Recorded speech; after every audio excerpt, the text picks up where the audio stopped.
Colin had a problem and a microphone to spare. Thomas took it up and so the podcast went to air. For weeks and months they trawled through every single DVD. They've unwrapped all the ones they can and now they're cellulose free. Now they're cellulose free. Hello dear listener and welcome to Cellulose Free. My name is Colin and with me as always is my fellow film watcher, compadre and son, Thomas. Hi, hello. What have you been up to? I've been out performing civic duty. He said Doody. I went out to a recent council meeting which they were discussing the removal of the long outdated council prayer. And they did remove the long outdated council prayer. Huzzah! And now in its place is a reflective silence of roughly equivalent length that they say they are trialling for 3 months, which means that it will stick around. Do they have a timer? Is that what they're going to do? I don't. It's going to be about 15 seconds. Wow. That's... Okay. Yeah. Okay. So I went out and did a deputation, and I haven't gotten started on writing about the rest of the meeting, because I think it's a bit of a downer, to be honest. Oh, dear. It was a bit of a downer. It was. The planning scheme is, bad. It is. I'll go into more detail about that on the blog at some point, hopefully this week. Stay tuned. What else have you been up to? No, that's about it. Wow. Yeah. Good. Yeah, once the agenda dropped on Thursday, that was about all I was thinking about for the rest of the weekend, and then I spent the last couple of days, today and yesterday, just sort of cooling off. How cool I remains to be seen, but we'll get to that. What have you been up to? What have I been up to? Well, after last week's foray into television servicing, the lawnmower has been running very roughly for a number of months now. Well, one could possibly argue a number of years now. So I decided to finally put in the air filter that I'd ordered a while back. Right. And so replaced the air filter after oiling the foam as you're supposed to do. And that seemed to do a little bit to improve things, considering how really, really bad the air filter was that was in there. There was absence of foam where there should have been foam. Mm-hmm. And the only place that foam could have gone is inside the lawnmower. So... Is it perhaps still inside the lawnmower? Well, see, this is interesting. See, I decided, well, yeah, it's running smoother, but let's change the blades. So I changed the blades on it as well, and it certainly cut a lot better. But it was still running a little rough. So I thought, right, I'm going to go whole hog and get a spark plug, and this was after I looked at the spark plug and it was crusty and the gap was too big, and I thought, right, I'll put a new spark plug in. Stuck a new spark plug in and it roared into life and then died, and it won't start. And this is a machine that has, even after winter, you drag it out, you stick it, choke on full and pull the cord, and it is odd that it doesn't start first time. It's been incredibly reliable, and it's at least 25 years old. And yeah, it roared and then splutter and then won't start. So I went out today to get some carburetor cleaner to do my first ever cleaning of a carburetor. And stuck in that limbo of, right, I understand enough about how to clean the carburetor, but the amount of costs involved with cleaning product, and I don't have a screwdriver that will get to a certain screw, so I'll need to buy a screwdriver. And the cheapest way of getting that is in a set. By the time you add up those costs... Why aren't you just buying a new lawnmower? No, that's still... we're still miles off that expense. But I could order a new carburetor off eBay for about the same price. Right. And it is a knockoff version. I don't believe Honda still makes...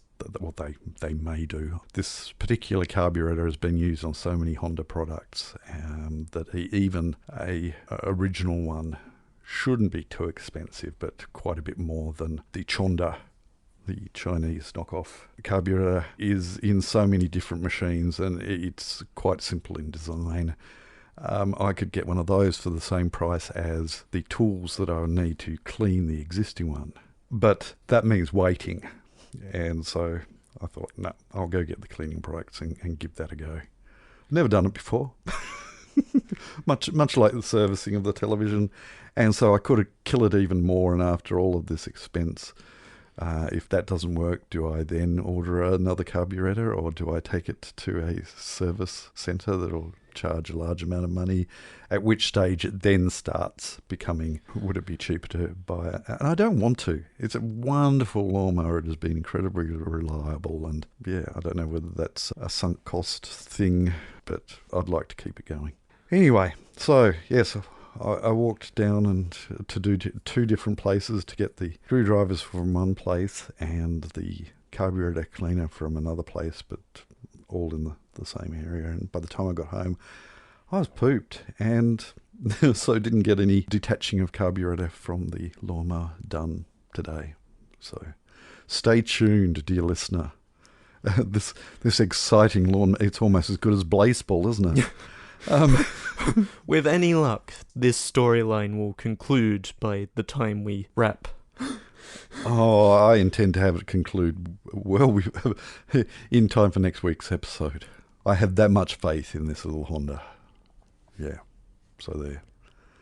But that's all I'm going to talk about today, because we have a very lengthy movie to watch. We do. Well, we've got two options here, actually. We've got a lengthy movie or a very lengthy movie. We're either watching the special edition of... The Abyss. Or the theatrical release of...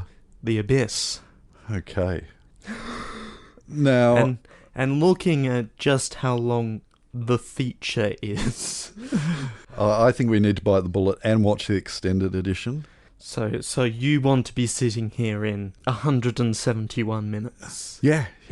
Mm-hmm. Which means that we need to get on with it. Mm. My argument is, and certainly if you look at the Reddits, everyone says, if you've got the time, watch the special edition. The theatrical release was released at a time when going over 2 hours was a no-no, and it was lengthier than that, but James Cameron was given full control over editing, but he was also conscious of the commercial implications of going over 2 hours, and so he trimmed it.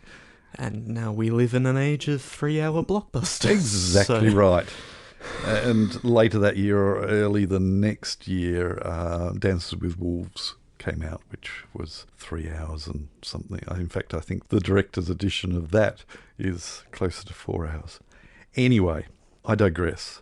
We shall debate as to which one we're going to watch. I'll let you call. You're wrong. You don't know what I'm going to say. The ending of the special edition is certainly less ambiguous.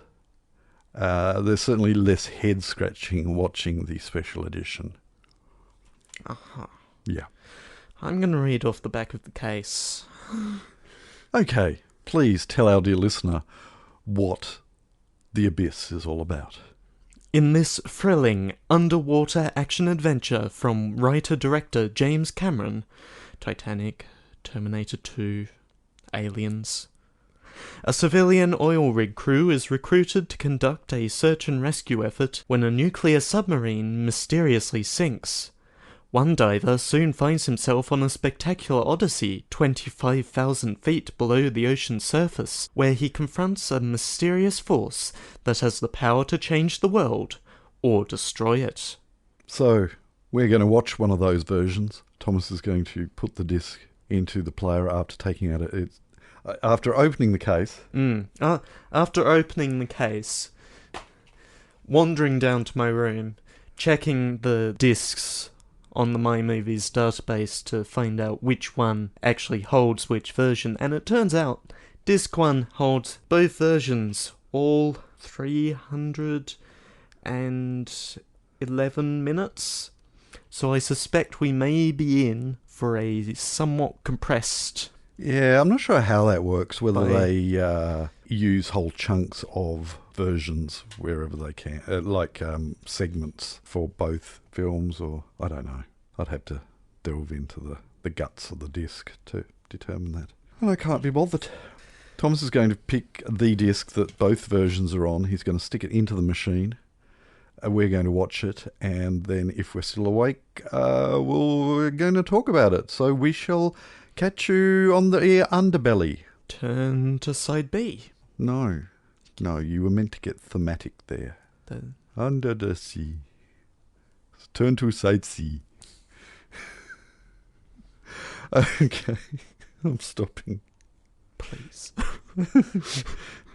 Hey, you had a grand opportunity to call me a mongrel then, but you're a mongrel.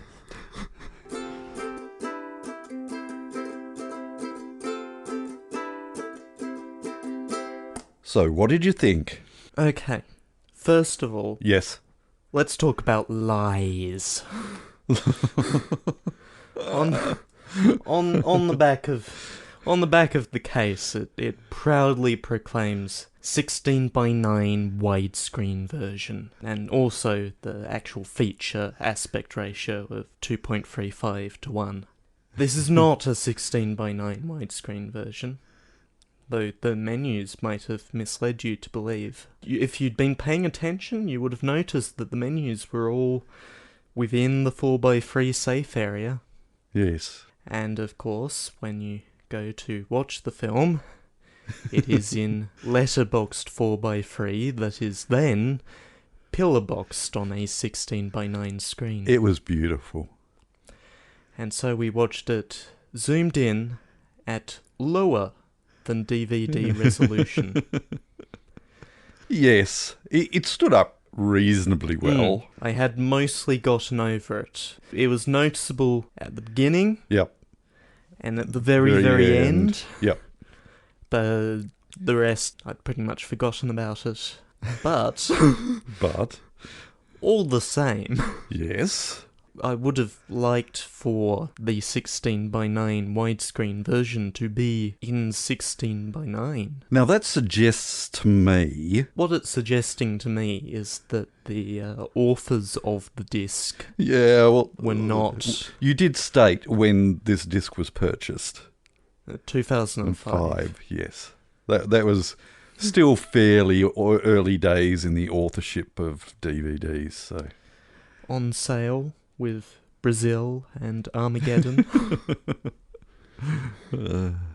But you're evading the question. What did you think? I thought that, despite it being a 171 minute... Well, that also a lie. It's a little shorter than that. It is. Being the lengthy special edition, it was reasonably well paced, and I enjoyed it. It is a solid film. I love that film, and it has been a very long time since I've sat down and watched that. And I admit that I pushed you towards the special edition, but deep within myself, I was thinking I've seen this a number of times, so I know it fairly well. And that's a long time to be sitting to watch a film. Is it worth watching the special edition compared to the theatrical release? And I think it was. Having not seen the theatrical edition, I can't make any value judgment. No, but I am again reminded that yes, it is a long film, but it is well paced. And there is always something happening. You do get the breathers. Yep. But while we're breathing, we are still progressing somewhere. Yeah, I love that film. Especially considering it was made in, it was released in 89. It must have been released in Australia probably in 90, I think.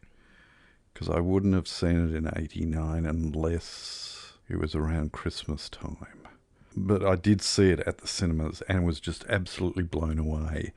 And it, for the most part, actually still holds its own.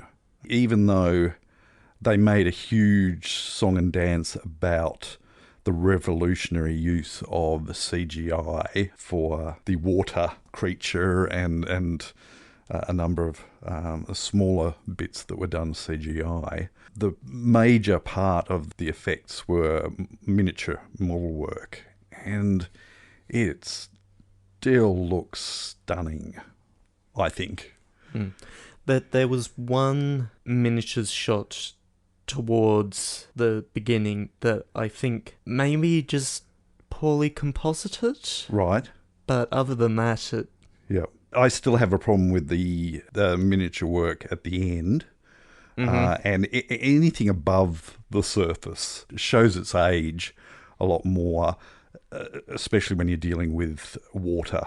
Miniatures and water just don't mix. And that's one huge advancement that CGI has made, in that it can do scale of water really, really well. Yep. When you've got these huge droplets of water falling off something that's meant to be really, really big, you get this jarring of scale. Not that this has stopped James Cameron from continuing to use physical water as physical water.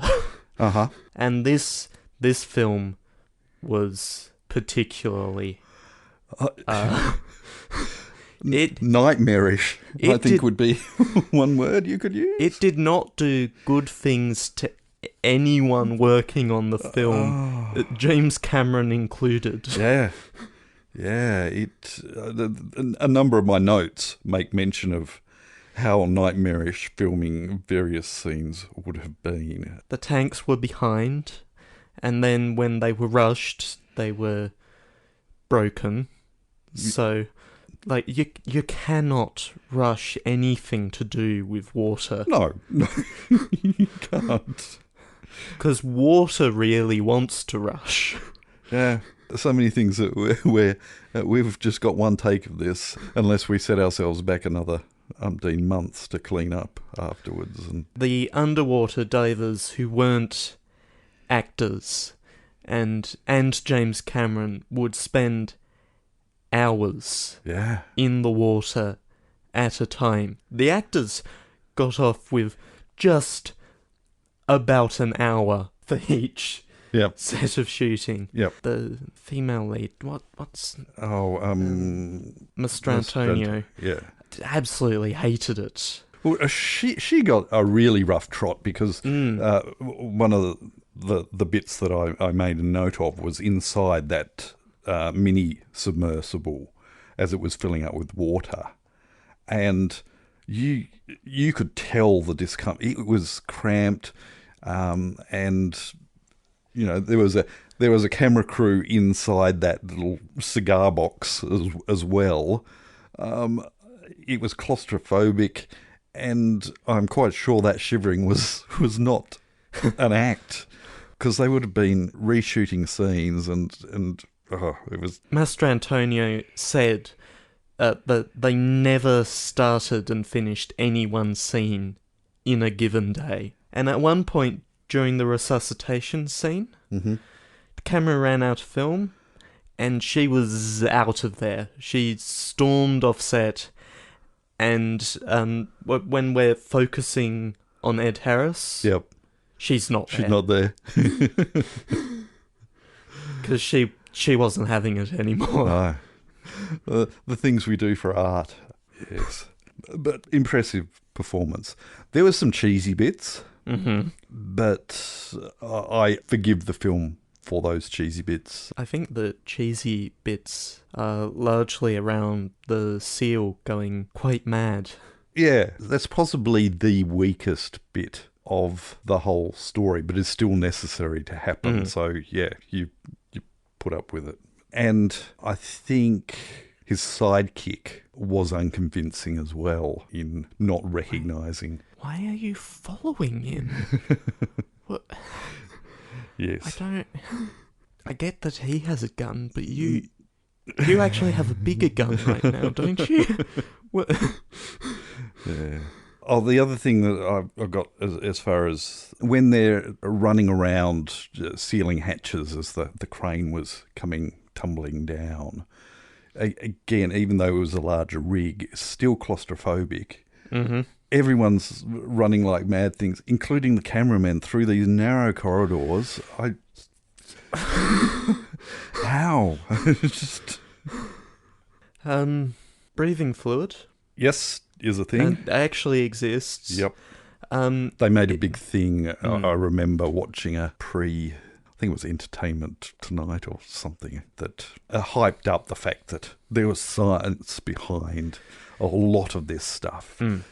Ed Harris never actually used the fluid, and in fact, it's not very good for very long because it gets hard to take carbon dioxide out of your lungs, and then you have carbon dioxide in your lungs constantly. Yeah. And in increasing amount. And so people get poisoned. Yes. Were you waiting for a jump scare as they were going through the submarine? No. Okay. No. I did anticipate turning around to see the other soldier in the corridor. Yes. But it's pretty hard not to telegraph that. In fact, if you don't telegraph that, I think you're doing your job wrong. Well, I all of sort of the things that were floating in the water and them creeping around and the music getting tenser and tenser, I was sort of waiting for that shock scare, and I think it was deliberately made that way so that he could make it not a jump scare when you meet the first of the bodies. And even the grossness of the crab crawling out of one of their mouths wasn't done for it scared the people who were in there, but it was shot at such a distance that it wasn't jump scare worthy either. And I don't think the aliens are ever used for a jump. No. It sort of turns things on their heads in a lot of ways. Even though the whole sequence of events was actually triggered by an accidental meeting of one of these aliens, it was, there's certainly no animosity from them other than at the end, basically them sort of flexing their muscle, and which is one of the bits that I don't think was in the theatrical release. They didn't have that whole... I don't think they had the whole... This is why the aliens are doing this, and yeah. As far as I'm aware, looking at the Wikipedia page, the only thing that they had in at time of theatrical release was showing him the message that he sent. Yes. And then it came up, and there was a lot shorter scene of the rising up of the alien vessel breaking through the surface. Yeah, it was that scene was a lot shorter, and therefore also a lot more ambiguous, and had everyone coming out of the theatre going, "What?" Yes. Yeah. Yeah, I'm just thinking back over the film, and there really aren't any jumps in it. No. Like, even when the crane comes crashing down, it doesn't hit the floor suddenly. No.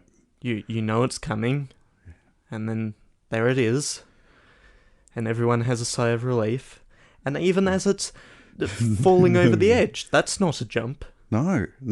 It's a slow creeping scare. It is a scary roller coaster of as in it's an intense film all the way through, but not designed to scare you or frighten you, or but just the intensity of what is going on is the thing that keeps the adrenaline up. I really liked the quick way in which they portrayed the camaraderie of the team in the underwater rig with the singing scene. Yep. It could have been done really, really badly, but I really thought that was just a quick and well-shot way of showing that these guys, as a general rule, got on well together. Like you can see Bud grumbling just a little bit before he joins in. Yeah. That just nailed character development really, really well. And that camaraderie just sort of carries through. Yeah. That's another thing that the special edition added to the length of the film, was that there was a bit more character development there. Some of the rig crew had a lot smaller parts. They were more fleshed out in the extended edition. So I was actually grateful for that too. Chekhov's wedding ring. I had been distracted for a moment and hadn't realised that his wedding ring was what he'd wedged in there until he looked at it and was like... Yeah, I sort of thought, when they introduced the ring, I instantly remembered how that gets used later on and realised that you weren't looking at the time. And I thought, look. No, I think it's good. You did catch it. It's good. Yes. The moment that we spent just slightly too long looking at the bathroom door after he threw it down the toilet. It's like, that door's opening again. It's good. Yep. Yeah, there it is. Yep. What a pain it must have been for continuity to make sure that every scene shot after that scene, he had to have his hand dyed. Oh. Too bad if he became allergic to the dye that he had on his hand. But yes, there are a number of times after that you saw his hand, and sure enough, it was a lovely blue colour. And that camaraderie and quick character introduction of camaraderie with that song comes back to do the opposite, having the one crazy guy in the sub, completely alone. Just absolutely beat that radio in. Yeah. Did you feel that in your... Because he slammed his elbow into it and it just shattered, and I thought, ow, that hurts. That opening scene session gives the film a bit of a road trip feel. Yeah, yeah. Which may have been the point for that scene. So you're saying that The Abyss is actually a road trip film? For that bit of it, yes, right. Absolutely. Well, I mean, they do continue to take on a journey, don't they? The rig moves and moves some more and almost moves a little bit too much more. And by their choice. And then moves up.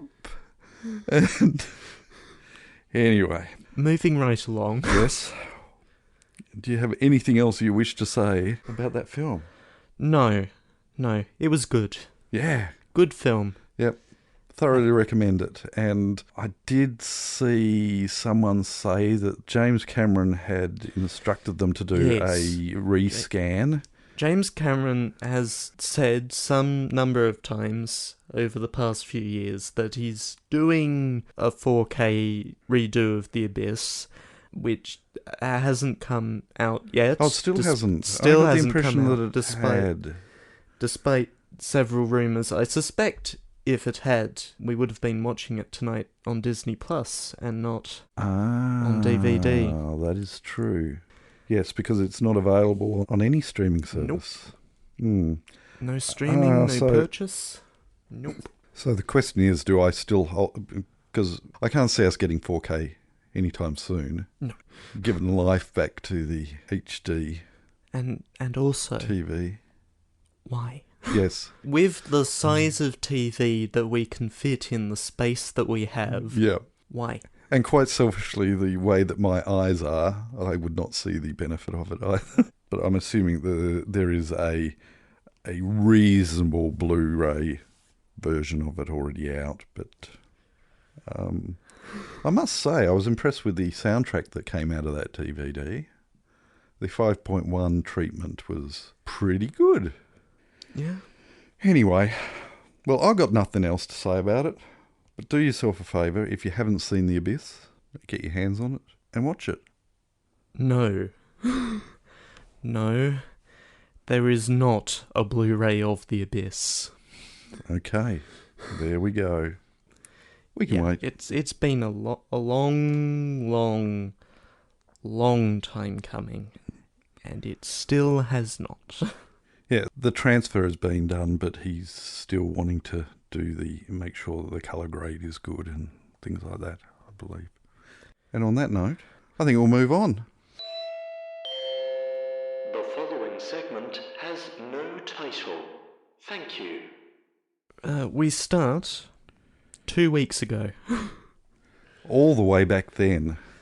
With Helen. Hi, Helen. Speaking a week ago. Mm-hmm. Who says, "So I'm out of sync again. You are. A week vanished when I wasn't paying attention. Shame. The discussion of the synopsis was longer than the long synopsis and nearly longer than the episode. And even close to the length of the movie. Oh, that's harsh.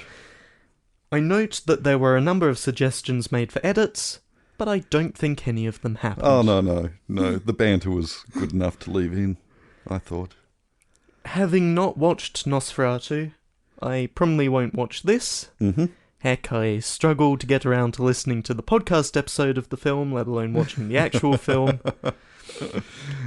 I would have guessed SHDWVP or SHVAMP, but it doesn't matter what I guessed since I am too late. You are too late. And also wrong. And wrong, yes. And that is it from Helen. Thank you, Helen. Was there anything on YouTube? Yes, oh yes, there was. Well, then I'm checking YouTube now. Oh, right. Tra-la-la-la-la-la. Oh dear. Dunkel Hi, Dunkel. has provided only a guess. Indeed, and that's great. It's interaction. It is. It feeds the YouTube algorithm for all the actual good that's doing for us. Now, I seem to recall that I showed you what I had for Now You See Me. And I have a recollection that Dunkel got very close. Dunkel sends in USEEME. As I said, very close. And I can't remember what, if anything, Nosferatu sent in, which is why I am currently actively opening Discord. Discord, that cord, whichever cord you open, just open it now. No guess from Nosferatu. Uh-huh. So we can reveal The correct answer was... It was NWUCME. No, you see me. Which I'm sure will get at least one of our dear listeners just absolutely riled. I'm sure. At this point, it's deliberate. No, it's not. No, I shall show Thomas what this episode is. There we go. Good.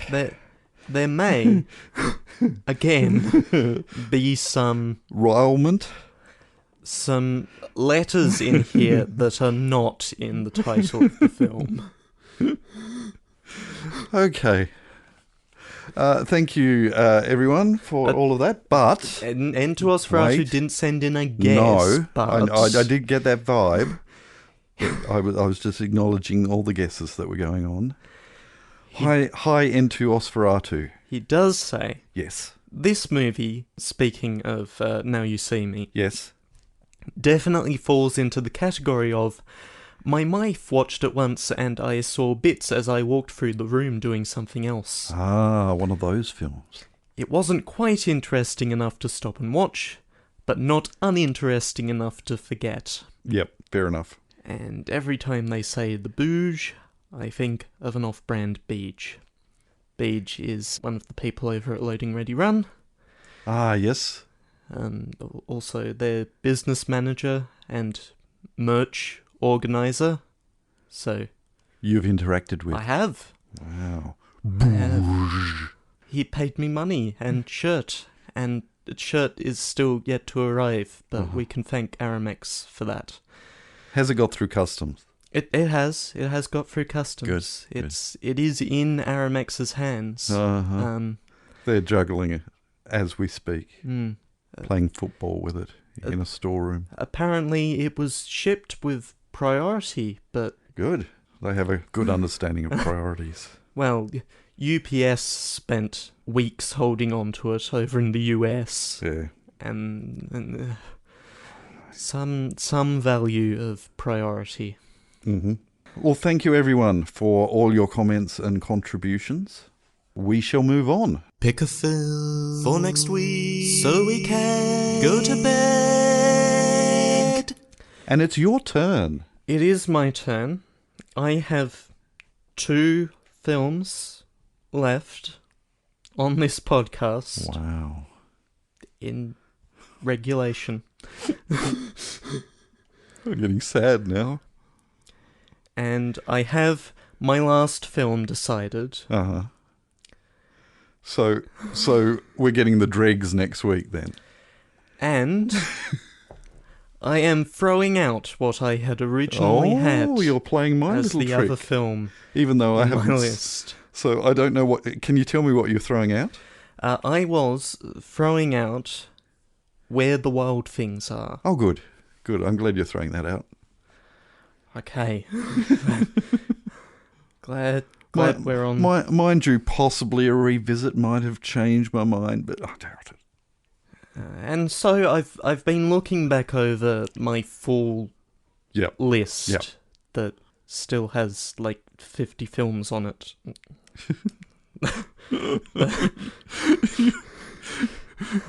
You're going to make this incredibly hard for me, aren't you? You're going to continue to make this incredibly hard for me. And so I have been looking over that list, and I've been thinking about, holidays are coming up. Mm-hmm. Do I want to pick one of the holiday films on here? Uh-huh. And I was like, yeah, okay. Oh. Here's something. Okay. You're going for a holiday film. This film is The Bells of St. Mary's. No, Bells of St... I can't remember what it's called. This film is from 1993. Right. It runs for 1 hour and 13 minutes. So it's not that long. It's not, no. In the genre field, it has animation, family, fantasy musical. Oh. Okay. Is it a UK production? It is not a UK production. Right. On its cover, Yes. it has the name Tim Burton. It is also directed by Henry Selick. Right. Does it have the name Nightmare in it? It does have the name Nightmare in it. We're watching A Nightmare on Elm Street. No. No, that wasn't directed by Tim Burton, was it? No, and neither was this. Was it a Tim Burton film, though? It has his name on the cover. Right. What, like Quentin Tarantino's Hero? So we're watching The Nightmare Before Christmas next week. We are watching The Nightmare Before Christmas next week. Good. Which, I must stress, again, has Tim Burton's name on the cover. But we can get into why I'm saying that next week, can't we? We can. Now, I've got a confession to make.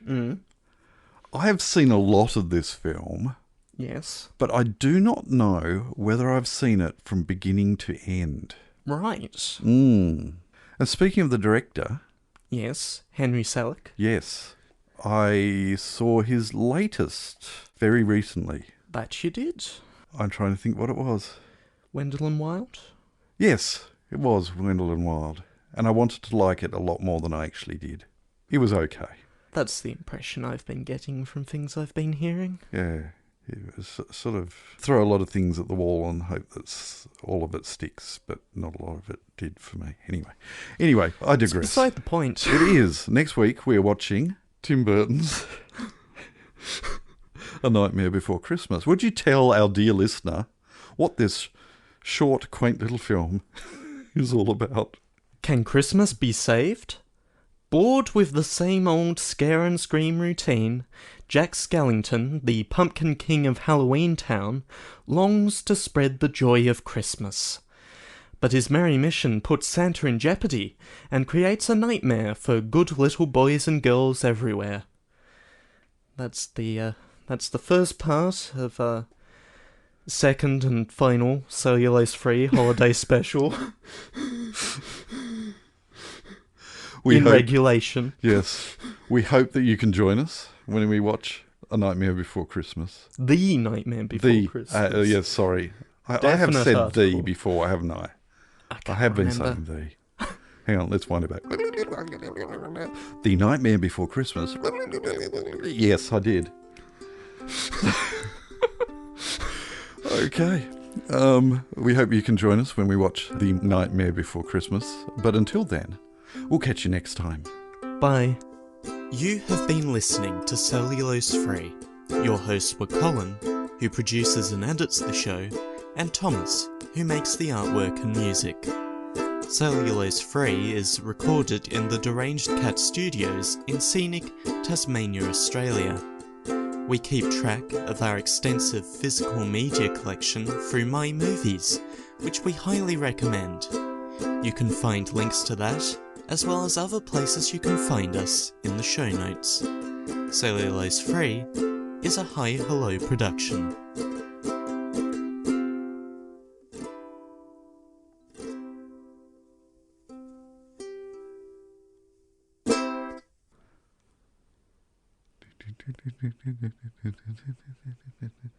We are so very close to the end. Oh, don't. We have next week and the week after. And then 2 weeks off. Stop. Make it stop. And then 2 episodes. And then we're done. I'm done already. No, you're not. You still have to edit this episode. I do. So I'm stopping now and yes, because it's long again. Uh-oh. Yeah, and this is what happens.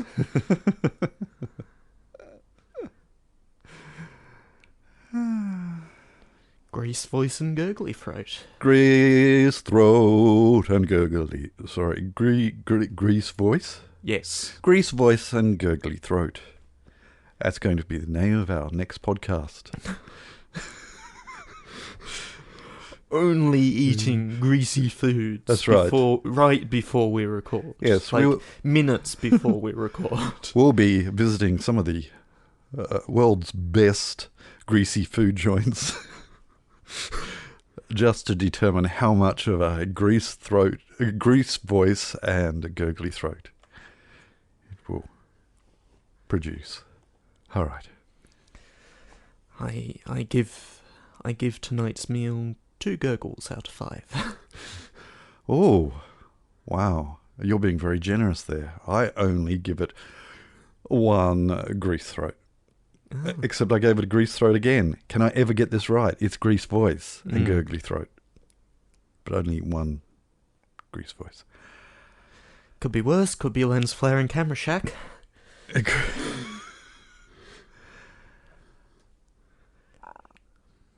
I think I just did it. Mm-hmm. Uh-huh.